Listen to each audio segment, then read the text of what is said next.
Hello students, welcome. Today we are discuss some important question in previous year ND exam and some important tricks to solve that questions. Okay, last lecture में अपन ने points के बारे में discuss किया था जिसमें आपका ortho centre, centroid, इन centre, x centre ये सब अपन ने की थी। इनसे रिलेटेड कुछ प्रॉब्लम्स भी की थी, कुछ ट्रिक्स भी करी थी और कुछ क्वेश्चन भी किए थे। ओके बेटा, अभी अपन शुरू करते हैं इसी के अंदर। फर्स्ट ऑफ ऑल कि अगर आपको किसी ट्राइंगल के वर्टेक्सेस गिवन हैं, मान लीजिए suppose you have a triangle A B C, the coordinate of A is x1 y1, coordinate of B is x2 y2, coordinate of C is x3 y3। तो क्या आप इस ट्राइंगल का area निकाल सकते हैं? तो अपन शुरू करते हैं एरिया ऑफ ट्राइंगल। तो देखिए बेटा, अगर आपको वर्टेक्स गिवन है तो आप एरिया कैसे निकालते हैं, या आप वैसे तो 10th क्लास में कर चुके हैं, फिर भी मैं एक बार दोबारा रिवाइज कर दूं। 1/2 determinant of x1 y1, x2 y2, x3 y3 1 1 1, half of x1 y1, x2 y2, x3 y3 1 1 1। ये किसका फॉर्मूला हो गया? That is the area of A triangle. अगर आप इसको सिंप्लीफाई करके लिखते हैं तो देखिए कैसे लिखेंगे। तो एरिया हो जाएगा a इक्वल टू 1/2। देखिए यहाँ पे फर्स्ट ऑफ ऑल x1 के लिए x1 के कोरस्पॉन्डिंग सिंप्लीफाई करेंगे। हालांकि आप 11th क्लास के स्टूडेंट हो, डिटर्मिनेंट आपको नहीं आता है, फिर भी मैं आपको बता दूं, x1 के कोरस्पॉन्डिंग सिंप्लीफाई करेंगे तो आप इस कॉलम और रो को हटा देंगे। ये जो बच गए इनको क्रॉस मल्टीप्लाई करेंगे, y2 माइनस y3। क्या करेंगे? y2 minus y3। ओके, अच्छा, इसके बाद में x2 के लिए, अब x2 के लिए डिटर्मिनेंट सिंप्लीफाई करेंगे। तो x2 के लिए डिटर्मिनेंट सिंप्लीफाई करेंगे तो आप यहाँ x2 लिखेंगे। अगर पोजीशन की बात करें तो ये पोजीशन ऑड है। अब आप पूछेंगे ऑड कैसे है? बिकॉज ये x2 जो है वो second row first column, second row first column, तो सेकंड रो फर्स्ट कॉलम इनका समीशन है, दैट इज ऑड। तो यहाँ पे नेगेटिव का साइन लेंगे। ओके, अब x2 के कोरस्पॉन्डिंग इसका रो एंड कॉलम को हटा देंगे, y1 minus y3, y1 minus y3 plus, अब x3 के लिए क्या करेंगे? x3 के लिए इसका कॉलम और रो को हटा देंगे, y1 माइनस y2।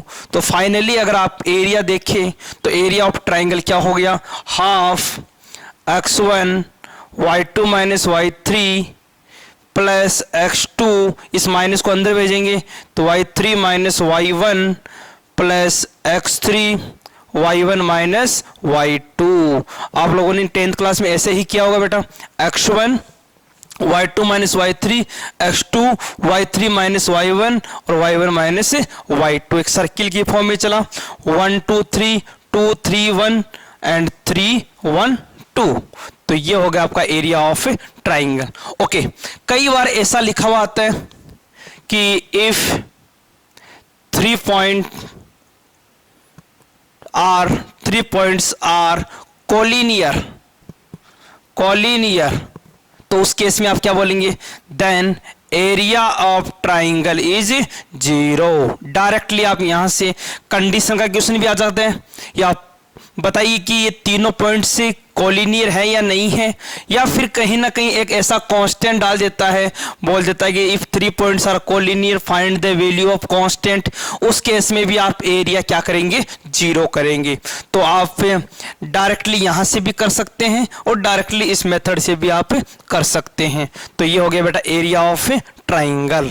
ओके, अब यहाँ पे कुछ इंपॉर्टेंट पॉइंट्स हैं, वो मैं डिस्कस कर लेता हूं, फिर अपन क्वेश्चंस की तरफ बढ़ेंगे। देखो, यस, तो क्या इंपॉर्टेंट पॉइंट्स हैं? देखिए, first of all the first point, when one vertex is origin and the other two are x1 y1 x2 y2, then area is directly, remember it, 1/2 x1 y2 minus x2 y1। इसको आप directly याद रख सकते हैं। मतलब इस type से कोई ट्राइंगल बन रहा हो, इस टाइप से कि एक कोई ट्राइंगल बन रहा है, इसका एक वर्टेक्स तो क्या हो गया 0 0, एक यहाँ पे हो गया और एक यहाँ पे हो गया। सपोज ये x1 y1 है और ये x2 y2 है, तो इस केस में जो एरिया बनेगा ट्राइंगल का वो डायरेक्टली आप याद रख सकते हैं 1/2 x1 y2 minus y2 x1 y2, मतलब इनको इंटरचेंज कर देंगे x1 y2 and y1 x2। Okay student, okay. अच्छा, कोई स्टूडेंट अगर ज्यादा याद करने की दिक्कत आ रही तो डायरेक्टली वैसे भी याद कर सकता है, कोई दिक्कत नहीं है। हाफ, अब एक वर्टेक्स 0 0 हो गया, दूसरा आपका x1 y1 हो गया, x2 y2 हो गया, 1 1 1, ऐसा भी कर सकता है। लेकिन मैंने डायरेक्टली याद करने के लिए आपको लिखाया है, क्योंकि अपने एनडीए में डायरेक्ट रिजल्ट्स जो होते हैं वो ज़्यादा इंपॉर्टेंट होते हैं बजाय मेथड से करने से। Okay, second, when two vertex on X axis, कहने का मतलब यह है कि अगर आपको कोई ट्राइंगल के 3 वर्टेक्स गिवन है, उसमें 2 वर्टेक्स एक्स एक्स के ऊपर हैं। एक्स एक्स पे कैसे, देखो सपोज इस टाइप से कोई ट्राइंगल आ गया कि एक ट्राइंगल है जो एक्स एक्स के ऊपर 2 अपने पॉइंट्स रखता है, मतलब एक पॉइंट इसका यहां पे है, एक पॉइंट यहां पे और थर्ड पॉइंट यहां पे। जो एक्स एक्स के ऊपर है तो एक्स एक्स पे y coordinate always 0, so it becomes a, 0 and b, 0 and the third is h, k, third is h, k। तो इसका डायरेक्टली एरिया क्या बनेगा, डायरेक्टली एरिया बन जाएगा half a minus B into K, half a minus B into K. अब इसको आप ऐसे समझे, जैसे अगर एक पॉइंट A है एक पॉइंट B है, तो बताइए बेटा ये जो डिस्टेंस है ये डिस्टेंस कितनी हो गई। आप बोलिए सर डिस्टेंस से A माइनस बी बोल दीजिए या B माइनस ए बोल दीजिए, यही तो होगा डिस्टेंस, ये माइनस ये। ओके, ये जो डिस्टेंस है इसको अपन हाइट बोल सकते हैं, तो ये हाइट किसके इक्वल हो गया। आप बोलेंगे सर ये तो के इक्वल हो गया। तो एरिया का फॉर्मूला होता है हाफ बेस इंटू हाइट, तो हाफ बेस इंटू हाइट, तो डायरेक्टली याद रखेंगे हाफ बेस इंटू हाइट, तो बेस क्या हो गया a माइनस बी इंटू के। ओके स्टूडेंट, सिमिलरली जो थर्ड पॉइंट है बिल्कुल एज इट इज है, बस चेंजेज क्या है, चेंजेज ये है कि when the vertex on Y axis, मतलब अब की बार जो ट्राइंगल के वर्टेक्स गिवन है वो कहां पे गिवन है, ऑन वाई एक्सिस। मैं थर्ड पॉइंट की बात कर रहा हूं, तो इस तरह से होगा, ये आपका एक्स एक्सिस वाई एक्सिस, और जो ट्राइंगल बनेगा इसके 2 वर्टेक्स तो वाई एक्स के ऊपर होंगे, इस तरह से ट्राइंगल बनेगा, इधर बन सकता है इधर बन सकता है, उससे कोई फर्क नहीं पड़ेगा। अब मैंने कोऑर्डिनेट ले रखे हैं, मान लीजिए ये 0, C है, ये 0, D है, ये पॉइंट जो है वो H, K है।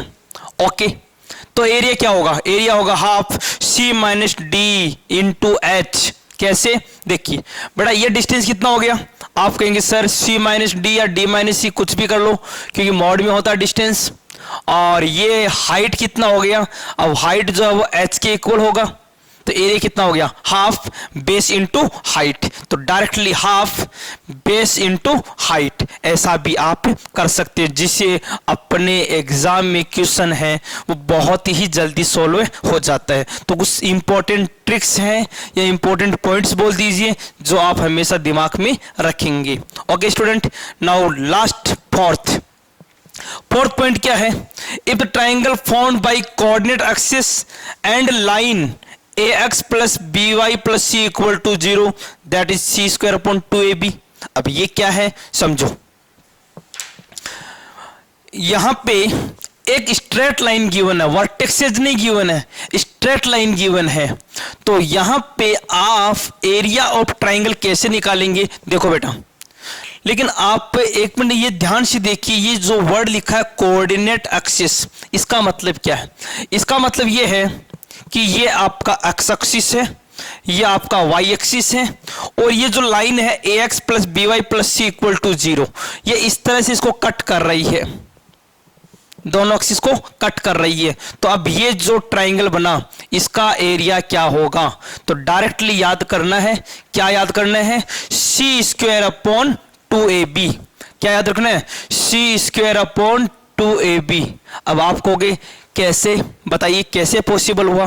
तो देखो ध्यान से बेटा, ये कोऑर्डिनेट क्या है 0,0, कोई दिक्कत नहीं है। अच्छा, ये एक्स एक्सिस है, तो एक्स एक्सिस पे वाई कोऑर्डिनेट क्या होता है बेटा 0। अगर मैं इसका वाई कोऑर्डिनेट 0 कर दूं, ध्यान से देखिए, अगर मैं इसका वाई कोऑर्डिनेट 0 कर दूं तो एक्स का वैल्यू क्या आएगा? आप कहेंगे सर एक्स का वैल्यू आएगा -c/a। क्या आएगा बेटा? -c/a। कहने का मतलब ये पॉइंट क्या हो गया 0, -c/a। हालांकि नेगेटिव इधर आता है, लेकिन मैं समझाने के लिए कर रहा हूं क्योंकि एरिया तो वैसे भी पॉजिटिव आना है। ओके, सिमिलरली ये जो पॉइंट है ये कहां पे है? वाई एक्स पे, और वाई एक्स पे एक्स कोऑर्डिनेट क्या होता है बेटा 0। तो अगर आप यहां एक्स को 0 करेंगे तो वाई का वैल्यू आ जाएगा -c/b। क्या आएगा? क्योंकि ये 0 हुआ तो B Y equal to -c, Y हो गया -c/b, तो -c/b। अब देखिए ये डिस्टेंस c/a, ये c/b, एरिया होता है हाफ, बेस है आपका c/a, height c/b, finally c²/2ab। तो डायरेक्टली रिजल्ट क्या याद रखेंगे? c²/2ab। तो ये कुछ इंपॉर्टेंट पॉइंट्स मैंने आपको बताए जो आप दिमाग में रखेंगे कि जब भी वर्टेक्सेस गिवन है उस केस में आप एरिया ऑफ ट्रायंगल कैसे फाइंड करेंगे। ओके स्टूडेंट, अब आगे चलते हैं area of quadrilateral. Area of quadrilateral, देखिए area of quadrilateral. Area of quadrilateral में आप देखेंगे, suppose there are a quadrilateral, it is the quadrilateral and it is four vertex A, B, C, D, coordinate of A is x1, y1, B is x2, y2, C is x3, y3 and D is x4, y4। Okay student, तो ये 4 vertexes given है, तो इसका area निकालना है। तो यहाँ पे आपके पास 2 तरीके हैं। एक तरीका तो ये हो गया कि आप 2 ट्राइंगल ले ले, एक ट्राइंगल ये हो गया, एक ट्राइंगल ये हो गया, दोनों ट्राइंगल्स का एरिया निकाल के ऐड कर दें। एक तरीका तो ये हो गया कि दोनों जो ट्राइंगल्स हैं उनका एरिया निकाल लीजिए और सिंप्लीफाई कर लीजिए, ऐड कर दीजिए। ओके, एक डायरेक्ट फॉर्मूला भी है मेरे पास। डायरेक्ट फॉर्मूला क्या है वो देखिएगा, मोस्ट इंपॉर्टेंट है। डायरेक्ट फॉर्मूला है area equal to half determinant of half x1 minus x3 y1 minus y3 x2 minus x4 y2 minus y4। आप डायरेक्टली यहां से भी एरिया निकाल सकते हैं। अब आप कहेंगे से डिटर्मिनेंट का मतलब क्या है, आपको बता देता हूं कि अगर मान लो इस तरह का डिटर्मिनेंट है 2/2 का, जिसमें मान लो इस तरह से गिवन है, आपको कुछ नहीं करना, डायरेक्ट मल्टीप्लाई करना है। 5 2 = 10, 4 3 = 12, दैट इज -2। बस कुछ नहीं करना, बिकॉज x1 माइनस x3 करेंगे कोई न्यूमेरिक वैल्यू आएगा, y1 माइनस y3 करेंगे एक न्यूमेरिक वैल्यू आएगा, यहां भी न्यूमेरिक वैल्यू आएगा, यहां भी न्यूमेरिक वैल्यू आएगा। इसको इससे क्रॉस कराया, इसको इससे क्रॉस मल्टीप्लाई कराया तो सोल्व कर देंगे। तो इस तरह से क्रॉस मल्टीप्लाई करके डिटर्मिनेंट सोल्व करते हैं 2/2 का। एक और एग्जांपल देख लीजिए, जैसे मान लो 3 1 2 4 आ गया, तो कैसे करेंगे? 4 3 = 12 -2 दैट इज 10। तो इस तरह से आप एरिया ऑफ क्वाड्रिलेटरल करेंगे। ओके बेटा, अब इसमें कुछ इंपॉर्टेंट पॉइंट्स हैं वो देख लीजिए क्या क्या पॉइंट्स हैं, फिर अपन क्वेश्चन करेंगे प्रीवियस ईयर एनडीए। यस, क्या इंपॉर्टेंट पॉइंट्स हैं देखो, यहां है first point, if the area of quadrilateral joining 4 points is 0 those 4 points are collinear. कहने का मतलब ये है कि अगर आप एरिया निकाल रहे हैं और एरिया 0 आ गया क्वाड्रिलेटरल का, इट मींस चारों पॉइंट क्या है? कोलिनियर, एक ही लाइन के ऊपर लाई करेंगे। पहला important point. Okay, second point, 2 opposite vertex in rectangle. कहने का मतलब एक रेक्टेंगल गिवन है इस टाइप का, और रेक्टेंगल का एक वर्टेक्स तो है x1 y1, सेकंड है x2 y2। तो इन दोनों वर्टेक्स से आप एरिया निकालेंगे, तो एरिया हो गया A equal to determinant of y2 minus y1 into x2 minus x1, y2 minus y1 into x2 minus x1। तो इस तरह से आप डायरेक्टली कोई भी क्वेश्चन आता है रेक्टेंगल का जिसके ऑपोजिट वर्टेक्स आपको पता है तो आप एरिया निकाल सकते हैं। ओके स्टूडेंट, तो ये हो गए कुछ इंपॉर्टेंट पॉइंट्स। अब अपन प्रीवियस ईयर एनडीए के जो क्वेश्चंस आ रखे हैं एग्जाम में वो सब डिस्कस करते हैं। तो देखिए क्वेश्चन, देखिए बेटा ये जो क्वेश्चन है ये क्वेश्चन आपके एनडीए जो एनडीए 2016 का पेपर हुआ है इसमें आया हुआ है और इस क्वेश्चन के 4 पार्ट हैं। आपको बता दिए बेटा, एक क्वेश्चन होता है 2.5 मार्क्स का, तो एक तरह से ये क्वेश्चन 10 मार्क्स का पूछा हुआ है। अगर एक बच्चे ने छोटी सी भी मिस्टेक कर दी तो ये 10 मार्क्स उसके कट जाएंगे। तो आपको बता देता हूं ऐसे क्वेश्चन को कैसे टैकल करना है और कम से कम टाइम में करना है, वो देखिए क्या टेक्निक होती है। First of all consider a parallelogram whose vertices are that and that taken in order। मतलब अपन को ये बोला गया है कि आपके पास में 4 पॉइंट्स हैं, वो एक पैरेललोग्राम के पॉइंट हैं और इन सारे पॉइंट्स को आप एक ऑर्डर से लिखेंगे। तो देखिए जो क्वेश्चन में इंफॉर्मेशन गिवन है उसी को अपन यहाँ पे प्लॉट करते हैं। तो देखिए first of all suppose that we have a parallelogram A B C D taken by in a order। So A is 1, 2, so the point of A is 1, 2 given, B is 4, y, B is 4, y, the point C is x, 6, that point C is x, 6 and D is 3, 5, 3, 5, okay, yes। What is the AC square minus BD square? What is the point of intersection of diagonal? What is the area of parallelogram? What is the area of triangle OPQ? मतलब बहुत सारी बातें यहाँ पूछी गई है। तो बेटा बता देता हूँ मैं आपको। फर्स्ट ऑफ ऑल जो मिसिंग वैल्यूज है एक तो y और ये x, ये फाइंड करना है। तो मैं पैरेललोग्राम की क्वेश्चन का पहले भी एक कॉन्सेप्ट बता चुका हूं, एक शॉर्ट ट्रिक बता चुका हूं, दोबारा देख लीजिएगा क्या शॉर्ट ट्रिक है। अगर आपको ये पॉइंट निकालना है x, अगर आपको ये पॉइंट निकालना x तो क्या टेक्निक बताई थी याद है? सबसे पहले 4 and 3 को ऐड करेंगे। 4 + 3 कितना हो गया? 7, 7 - 1 कितना हो गया? 6। तो ये x की जगह पे क्या आ गया बेटा? 6। अगेन अगर ये y निकालना है तो इन दोनों y कोऑर्डिनेट को ऐड करेंगे। 6 + 2 कितना हो गया? 8, 8 - 5 दैट इज 3, कितना हो गया? 3।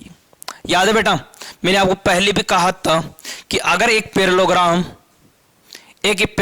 में ये वर्टेक्स गिवन है, ये वर्टेक्स गिवन है, ये वर्टेक्स गिवन है और अगर ये वर्टेक्स निकालना है तो मैंने आपको एक टेक्निक बताई थी। देखो मेथड तो क्या है, मेथड में बता देता हूं। फर्स्ट ऑफ ऑल इधर से आप मिडल पॉइंट निकालिए, इधर से आप मिडल पॉइंट निकालिए, फिर कंपेयर करके सोल्व कीजिए। एक तरीका तो आपका ये होता है। और एक जो टेक्निक बताई थी, शॉर्ट टेक्निक बताई थी कि अगर आपको 1, 2, 3, 4 मान लो 6, 9 गिवन है, बोले कि ये क्या होगा तो आप फटाफट से कर सकते हैं।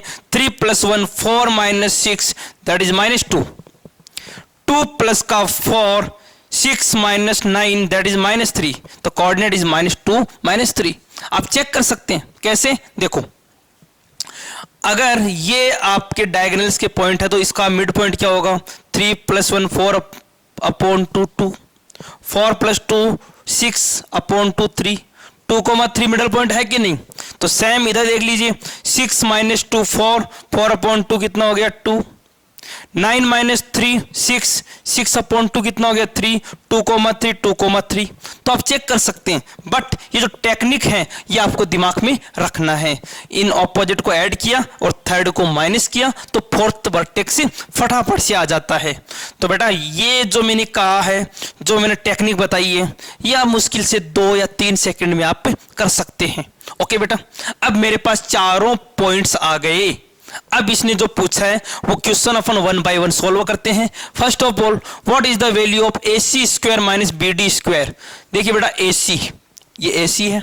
AC कैसे निकालते हैं? डिस्टेंस फॉर्मूला से। 6 - 1 5 का स्क्वायर 25, 6 - 2 4 का स्क्वायर 16, सॉरी 16, ये आ गया क्या आपका AC स्क्वायर, ऐड कर लेंगे कितना हो गया 41। ओके, BD स्क्वायर, तो BD कैसे निकालोगे, B माइनस डी 4 माइनस 3 1 का स्क्वायर 1 प्लस 3 माइनस 5 2 का स्क्वायर 4 दैट इज 5। तो AC स्क्वायर में से BD स्क्वायर माइनस कर देंगे दैट इज 36। कितना आंसर आएगा बेटा 36, तो answer will be 36, option will be 36। Okay, तो ये हो गया आपका फर्स्ट क्वेश्चन का सॉल्यूशन। अब देखिए आपने ये शुरुआत कर दी, चारों पॉइंट्स निकाल दिए, तो अब फटाफट से आपके क्वेश्चन बनना शुरू हो जाएंगे। ओके, सेकंड क्वेश्चन क्या है, what is the intersection point of diagonal. अरे डायगोनल का मिड पॉइंट क्या होगा, ये वाला मिड पॉइंट। अब आपको इधर से निकालो इधर से निकालो, एक ही बात है। देखो कैसे, 6 + 1 7/2, 7/2 बताइए 7/2 कहीं दिखाई दे रहा है, यस 7/2 यहां पर भी है यहां पर भी है। ओके, y कोऑर्डिनेट चेक कर लेते हैं। 6 + 2 कितना हो गया 8, 8 डिवाइड बाई 2 4, तो 4 कहां होगा, यस यहां पे, तो फर्स्ट ऑप्शन सही हो गया 7/2, 4 दैट इज द इंटरसेक्शन। अच्छा, कोई बच्चा बोलेगा सर मैं इधर से निकालना चाहता हूं, इधर से, अच्छा इधर से निकालना चाहता है तो इधर से भी इतना ही आएगा, 4 + 3 7/2, 3 + 5 8/2, 4 सेम है। Okay, now third question, what is the area of parallelogram. बेटा एरिया का फॉर्मूला क्या लिखाया था, याद कीजिए एरिया का फॉर्मूला क्या लिखाया था, उस एरिया के फॉर्मूला से आप इसको कर सकते हैं। कैसे करेंगे, ध्यान से देखिए, एरिया का फॉर्मूला क्या था, हाफ। बताइए बेटा क्या था, जैसे ये ले लेते हैं अपन शुरू से, 6 - 1 5, ये तो लिया था। इसके अलावा 6 - 2 4, इधर देख लीजिए 4 - 3, 4 - 3 कितना हो जाएगा 1, 3 - 5 कितना हो गया -2, तो एरिया कितना हो गया हाफ, माइनस का 10 और ये माइनस का 4, तो ये हो गया 1/2 - 14 दैट इज 7। तो answer will be 7 square unit, answer will be 7 square unit. तो ये आपका हो गया area of parallelogram. Okay student, इसके बाद में आगे चलते हैं, देखिएगा नेक्स्ट जो है फोर्थ, बहुत कॉन्सेप्ट वाला है, थोड़ा ध्यान से समझिएगा। फोर्थ जो है that is very very important. Okay, यहां पे है a straight line intersect x and y axis at A point P and Q। If 3,5 is the mid point of PQ, what is the area of OPQ।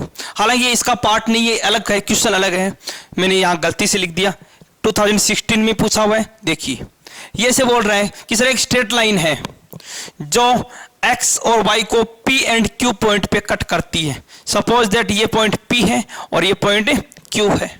Okay, अब P पे आप जानते हैं कि sir x, 0 होगा, because x axis पे y coordinate 0 होता है, Q 0, y होगा। Okay, yes 3,5 is the mid point. अब इसका जो मिड पॉइंट है ये 3,5 है, क्या है बेटा 3,5। तो बता देते हैं कि अगर ये 3,5 मिड पॉइंट है तो ये x और y की जगह क्या होंगे, मैं डायरेक्टली लिख रहा हूं, x की जगह तो लिख रहा हूं मैं 6, क्या लिख रहा हूं 6, y की जगह लिख रहा हूं मैं 10। अब कोई बच्चे का क्यों, आपने ऐसा क्यों लिखा, तो देख लीजिए, x + 0/2 equal to mid point given है 3, तो x का वैल्यू कितना हो गया 6। सिमिलरली इधर देखिए y + 0/2 दैट इज 5, तो y का वैल्यू कितना हो गया 10। अब आपको सर आपने डायरेक्ट कैसे लिखा, तो मैं आपको बता देता हूं, जब भी ये मिड पॉइंट होते हैं 3 5, तो इनका डबल कर दो, 3 का डबल 6 x हो गया, 5 का डबल 10 ये y हो गया।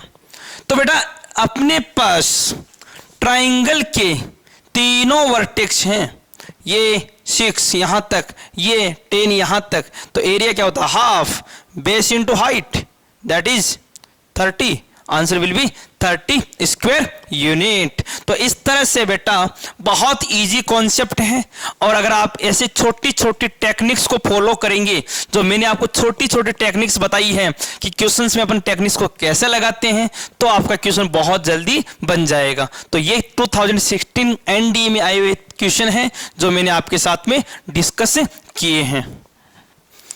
तो ठीक है बेटा, इस टाइप के और भी क्वेश्चंस बहुत है आपके जो आप इसी तरह सोल्व करेंगे। अभी के लिए इतना ही। Thank you. जय हिंद, जय भारत।